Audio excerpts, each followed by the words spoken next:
How to change language in the Emo application. Hi everyone, welcome back to another video from Wake&Tech. If you are using Emo app and want to change the language to the one you understand better, then it's very easy. First things first, open the Emo app on your device. Make sure that you're logged into your account using your phone number, and once you're inside, go ahead and tap on your profile picture at the top left corner. In the Me menu that appears on the screen, go to the bottom and tap on Settings. Inside the Settings menu, choose Language option. Now you'll see a couple of different language options available. Select the language you want to use.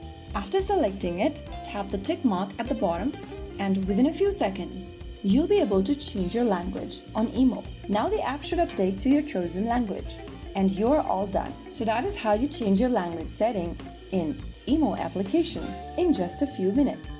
If you found the video helpful, don't forget to like, share, and subscribe to our channel. I will see you again in the next video.